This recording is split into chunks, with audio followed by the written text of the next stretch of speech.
Ok, si t'as cliqué sur cette vidéo, laisse-moi deviner, tu es une meuf qui est toujours hyper occupée, t'as un CDI ou un CDD, t'as peut-être des enfants, t'as envie de reprendre le sport, t'as envie de démarrer l'UGC, de démarrer une activité entrepreneuriale, en même temps t'as aussi envie de devenir une corporate baddie, t'as envie de tout faire, sauf que dans la journée il y a 24 heures et ça te semble impossible de pouvoir tout faire en même temps. Et je dois te dire, effectivement c'est compliqué, mais c'est pas impossible. Et ça vient d'une meuf qui est consultante avec un CDI à plein temps depuis je sais pas combien d'années maintenant. Ça fait plus de 2 ans que je fais de l'UGC. À côté de ça, j'ai aussi des accompagnements pour aider des filles à démarrer l'UGC, plus d'autres petits business à côté. Et oui, c'est pas de tout repos, mais c'est faisable. Et bien évidemment, je fais partie de la liste des meufs qui ont toujours 20 000 trucs qui se passent en même temps, mais aussi un petit peu type B.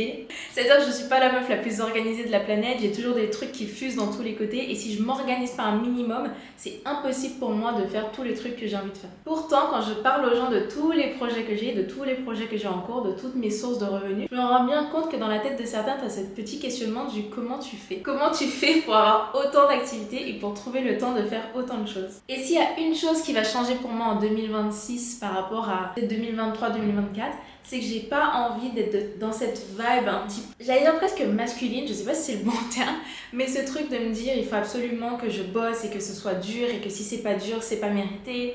Et en fait, j'ai envie de pouvoir avoir 20 000 projets, de pouvoir être une CEO, CEO, boss babe, et en même temps, de pouvoir être un peu soft, tu vois. De pas être stressée H24, c'est plus ma D en 2026.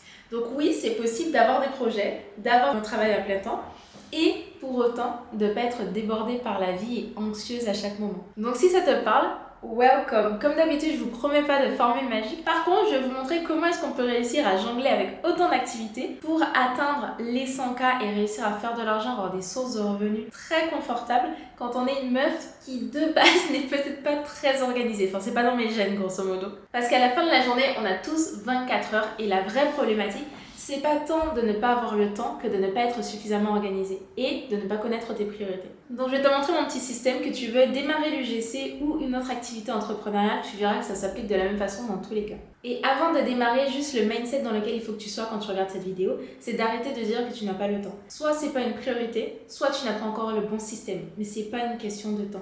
Ok, mon point numéro 1, c'est qu'il n'y a pas de secret. Il n'y a pas de formule magique, il n'y a pas de hack. Et c'est vrai à la fin de la journée qu'il y a des choses pour lesquelles on ne sera pas tous égaux, ok?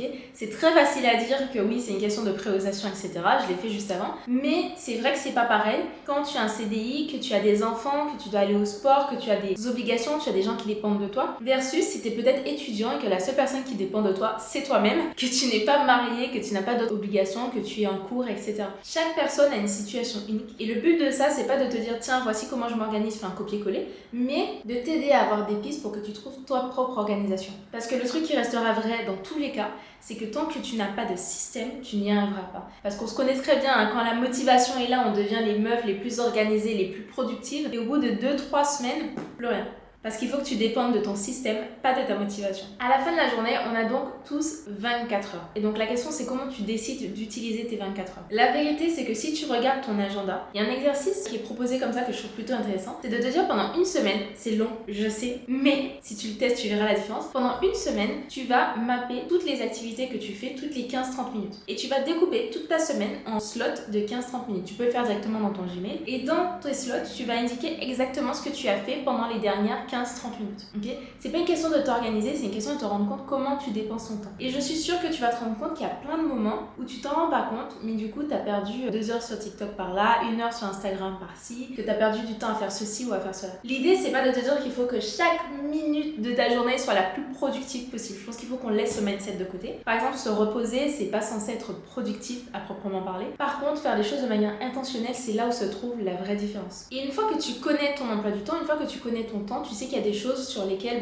tu pourras pas dévier. Typiquement, si tu bosses de 9h à 17h tous les jours et qu'en plus tu dois partir de chez toi, je sais pas, 2 heures avant pour atteindre ton travail, etc. Tu as des slots dans ton agenda qui seront non négociables. Ok, c'est le temps sur lequel t'as pas le choix, tu as telle et telle activité à faire. Une fois que tu bloques ton agenda avec toutes ces activités que tu dois absolument faire, c'est là que ça te permet de voir quels sont les temps que tu as de disponibles pour pouvoir t'organiser, pour pouvoir travailler sur d'autres activités. Et je sais qu'on peut avoir tendance à se dire ouais, mais là j'ai que 30 minutes de dispo, c'est pas beaucoup. En fait, si tu as une pause d'1 h 30 chaque midi quand tu bosses dans ta boîte, est-ce que tu as vraiment besoin d'1 h 30 de pause à ce moment-là chaque jour? Est-ce que tu pourrais pas te prendre 15-20 minutes sur ta pause d'1 h 30 pour travailler sur autre chose? Ça peut être aussi pareil le soir, te prendre 30 minutes pour travailler sur ton business. Ça peut paraître peu, mais ce sera toujours mieux de mettre 30 minutes que de ne rien mettre du tout. C'est un mindset qui a été hyper important pour moi à adopter cette année, c'est le 1 est toujours meilleur que 0. Même si tu ne fais qu'un, tu seras toujours meilleur que si tu fais 0. Je sais que tu as déjà entendu sûrement ces trucs-là parce que c'est des concepts dont tout le monde parle un petit peu, mais je pense que c'est vraiment important quand tu fais ce genre d'exercice de travailler un peu sur la façon dont tu vois les choses et sur ton mindset. Moi, c'est un petit peu comme ça que j'ai réussi à comprendre en ayant aussi une connaissance de qui je suis et ce que je préfère faire, à quel moment je suis le plus productif dans la journée, que j'ai décidé de m'organiser pour filmer mes collaborations UGC. Quand le soleil avait la bonne direction dans mon appartement, etc., ça m'a pris un temps pour trouver le fonctionnement qui m'allait, mais qu'en fait, le meilleur moment pour filmer pour moi, c'était entre 7h30 le matin et 9h, parce que pour le coup, je faisais du télétravail, donc c'était quand même plus simple quand tu fais du télétravail de t'organiser, et donc je pouvais filmer le matin entre 7h30 et 9h, ce qui voulait dire qu'il fallait que je me réveille 1 heure plus tôt pour avoir le temps de me préparer, de mettre mon setup, etc.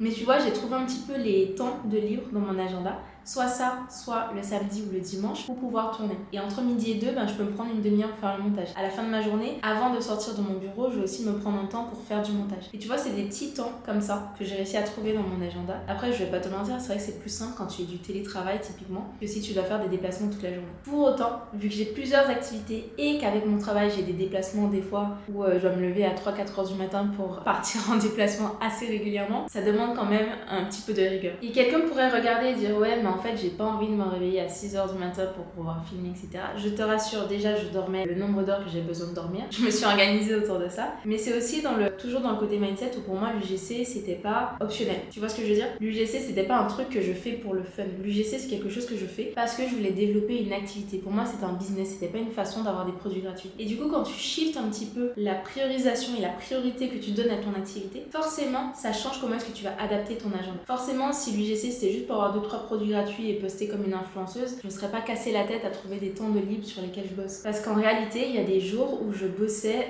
presque non-stop de 7h du matin à 21h. Ça m'est arrivé. Et ça m'est arrivé un petit peu plus souvent que ce que j'aimerais que ce soit là maintenant. Mais en fait, au début, il va falloir sacrifier un petit peu de ton temps. Le temps que le truc commence à tourner, que ça commence à rouler. Donc la question aussi, c'est quoi la priorité de cette activité pour toi? À quel point tu le veux? Et je trouve que ça fait parfaitement la transition avec le deuxième point. C'est il faut que tu te considères comme une CEO. Pas comme quelqu'un qui fait un peu de l'UGC ou qui fait un petit business à côté au cas où. Je pense qu'on a tendance à avoir ce mindset par peur de l'échec. Peut-être aussi par peur de réussir, mais surtout par peur de l'échec. En se disant, ouais, mais si j'y donne pas beaucoup d'importance, si ça floppe, c'est pas trop grave, quoi. Ouais, mais du coup, ça veut dire que tu y mets jamais autant d'énergie que ce que tu pourrais y mettre au final. Parce que typiquement, ton taf, tu sais que c'est important, ton taf, tu sais que si tu dois être là de 9h à 17h, tu seras là de 9h à 17h. Tu vas pas reporter, te dire, oh, j'ai la flemme aujourd'hui, je vais pas aller bosser. Parce que si tu n'y vas pas, il y a des conséquences. La difficulté quand tu es auto-entrepreneur, c'est que ça dépend que de toi. C'est-à-dire qu'il y a personne au-dessus de toi pour te forcer à faire les choses. Donc si tu ne considères pas toi-même cette activité comme suffisamment importante, tu te lèveras jamais pour faire les choses. Et ça revient sur le point de la priorisation dont je parlais juste avant, mais je trouve que c'est tellement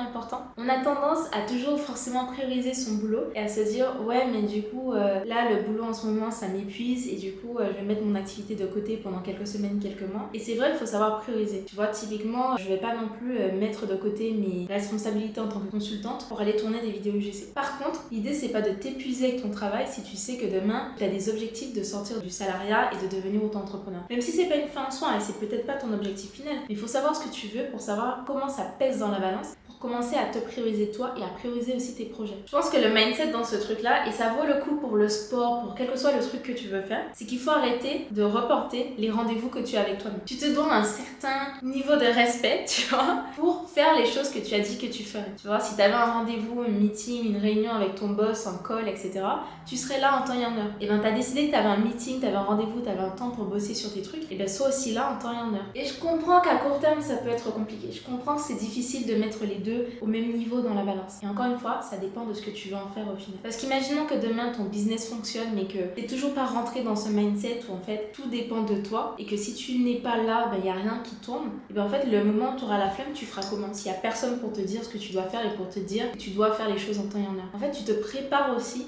à l'après. Dans le cas, bien sûr, où tu voudrais être à ton compte et être à plein temps. Et ça veut pas dire que tout va être parfait tout le temps, ok? Là, je sors de 2 semaines de maladie où j'étais au bout de ma vie t'imagines. Littéralement, j'avais du mal au boulot, du coup j'ai dû me mettre en arrêt, mais du coup forcément j'avais du mal aussi pour mes collaborations. Donc pareil, j'ai dû prendre un pas de recul sur mes collabs parce qu'en fait j'étais malade et que je pouvais pas, tu vois. Je pouvais pas donner au travail, je pouvais pas donner à l'UGC. Et le peu que j'avais, j'avais des obligations au boulot, donc j'étais obligée de les faire, obligée de les prioriser. Donc forcément, t'as une sorte de... Faut remettre les choses à leur place, tu vois. L'idée c'est pas de te tuer à la tâche en fait, il faut que tu trouves une organisation qui fonctionne même quand t'es pas à 100% de toi-même. Il faut que tu trouves un rythme qui fonctionne même quand tu as que 10% de ton énergie à donner. Parce que moi, toutes mes journées ne ressemblent pas à des trucs hyper productifs où je fais forcément tout ce que j'ai envie de faire. Il y a des jours où j'ai plus d'énergie, il y a des jours où j'en ai moins. Et quelque chose dont je vous parlerai peut-être en vidéo, sur lequel je suis en train de bosser en ce moment, c'est le fait de synchroniser mon activité avec mon cycle menstruel. Parce que je pense qu'on néglige trop, en tout cas moi, étant quelqu'un qui a des règles douloureuses mais qui a aussi des syndromes prémenstruels assez... ça y va quoi.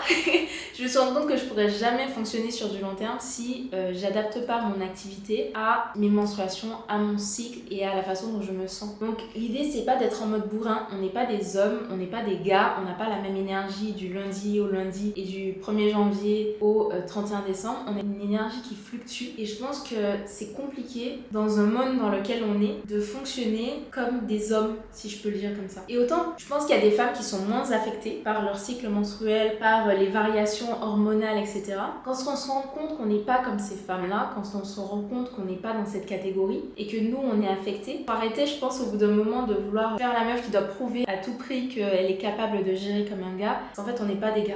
Voilà, on n'est pas des hommes. Et moi, ma priorité 2026, c'est vraiment ça, c'est d'arriver à trouver un rythme. Alors, je pense que ça commence à venir, mais c'est vraiment de tomber dans ce rythme où je sens que je suis à l'aise avec moi-même, je suis alignée avec moi-même et j'ai un rythme qui correspond à mon cycle, à qui je suis. Et voilà, c'est peut-être pas un business qui va ressembler à celui de, je vais dire des gourous, mais non en fait, t'as des personnages, des personnes que j'aime beaucoup suivre parce que je les trouve motivants. Et pour autant, je pense que le business qu'ils veulent eux développer n'est pas ce que moi je veux développer pour moi-même. Ça veut pas dire que je veux pas faire d'argent.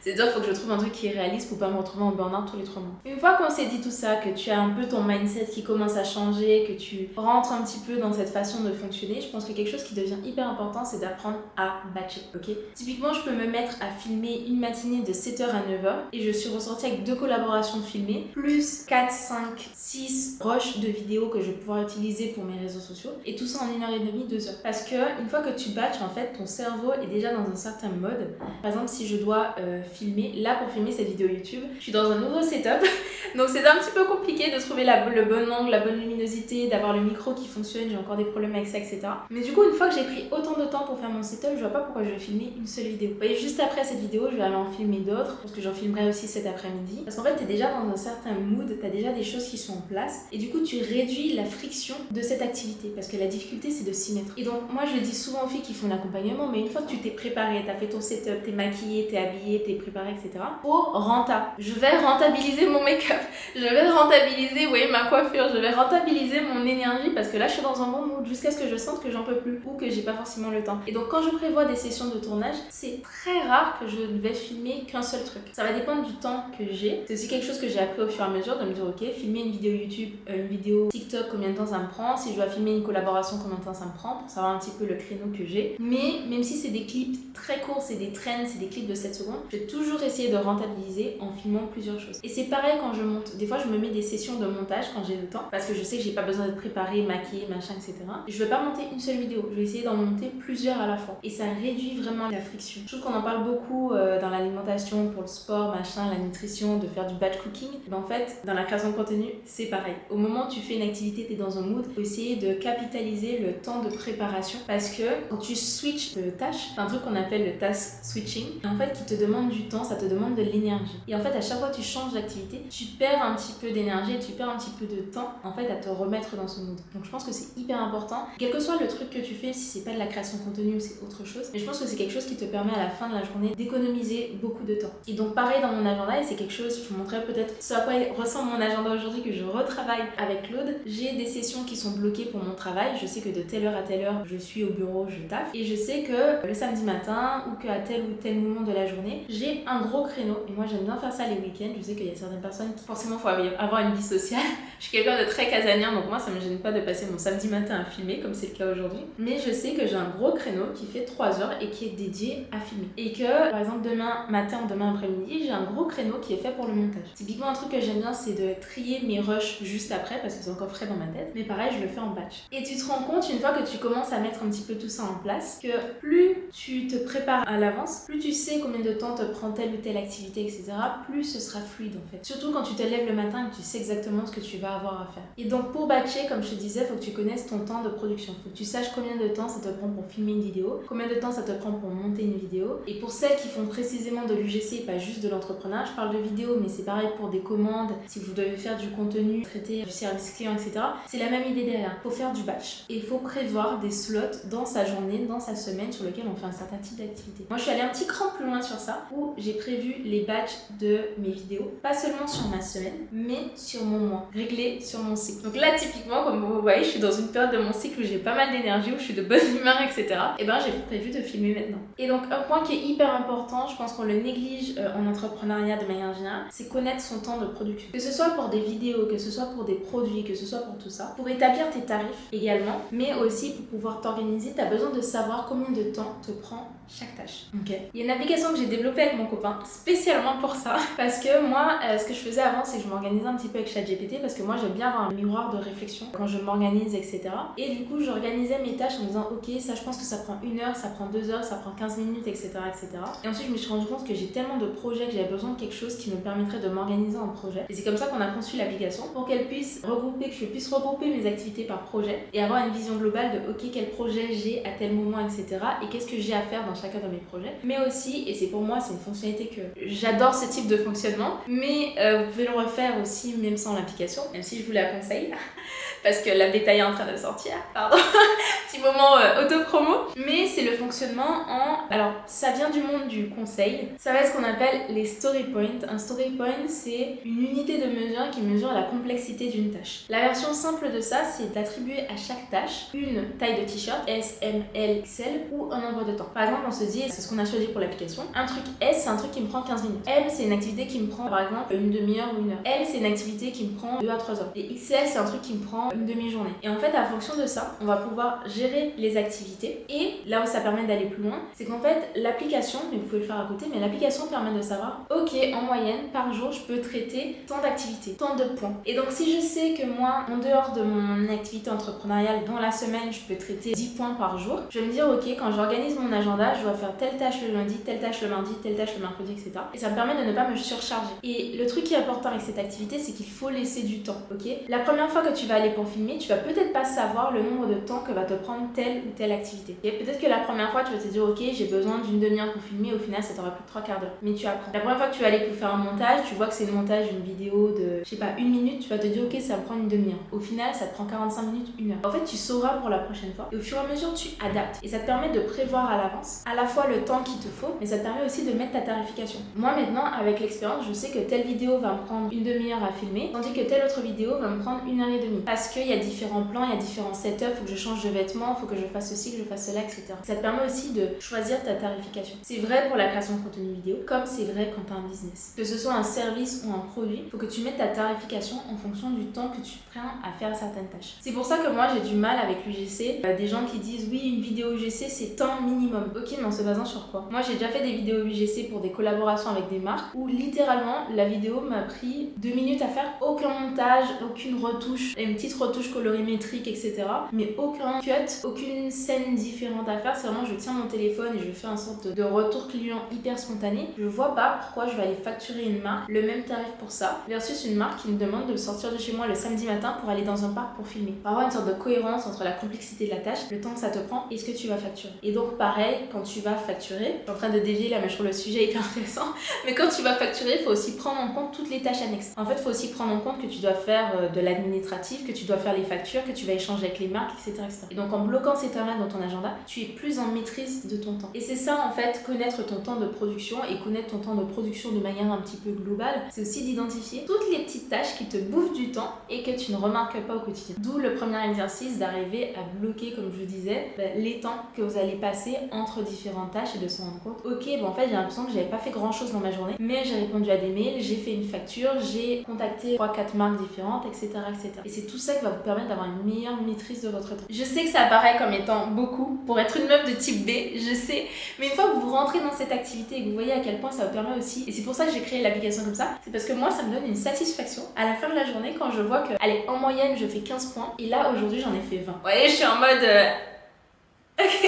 J'étais hyper productive et moi ça me fait du bien de pouvoir voir, en plus avec les petites animations tout ça quand tu complètes une tâche, mais moi ça me fait plaisir à la fin de la journée de pouvoir voir ce que j'ai vraiment fait. Et puis le dernier point pour moi dont on parle un petit peu mais que je trouve qui est hyper sous-côté, c'est d'enjoy le process. C'est qu'en fait on a souvent une vision en regardant les autres, et moi ça m'arrive aussi très souvent, de ce qu'on devrait être ou de à quoi on devrait ressembler en tant que créatrice de contenu, en tant que créatrice UGC, en tant qu'entrepreneur, à quoi devrait ressembler notre vie, notre journée. Et on a tendance à oublier, je vous ai fait une vidéo dessus, mais pour moi c'est hyper important, on compare notre jour 1 au jour 100 d'une autre personne. Quand on vous dit qu'il ne faut pas comparer votre jour 10 avec le jour 100 de quelqu'un, c'est pas des blagues. Je viens de retomber sur l'une de mes premières vidéos UGC. J'ai même un peu honte, mais je vais vous mettre un extrait. J'aime bien m'apprêter même quand je reste en télétravail, mais vous savez que mon maquillage de tous les jours c'est un make-up no make-up. Et du coup, en comparaison, je voulais mettre côte à côte, du coup, cette première vidéo avec l'une de mes vidéos que j'ai fait récemment. J'espère qu'on voit la différence de qualité. Et si tu n'aimes pas le process dans lequel tu t'inscris, si tu n'aimes pas ton quotidien, tu vas détester la suite. Moi, je m'en suis rendu compte à un moment où j'étais débordée, où j'étais malade, où j'avais 45 000 trucs à faire. Et je me suis dit, ok, je veux faire de l'argent, je veux construire une vie qui me ressemble, j'ai des ambitions, j'ai des projets, j'ai envie de faire 45 000 choses, mais à quel coût? Et pour moi, ma santé mentale ne peut pas être une contrepartie d'arriver à avoir un certain nombre d'argent. C'est pas possible. Si le process, je l'apprécie pas, si le process me fait pas plaisir, si ça me fait pas vibrer, si mon pourquoi ne me parle pas, il n'y a aucun intérêt à tout le reste. Ça veut dire que ton système ne va pas forcément ressembler à celui d'un autre. Moi, je suis une meuf qui de nature est assez désorganisée et pourtant j'ai une passion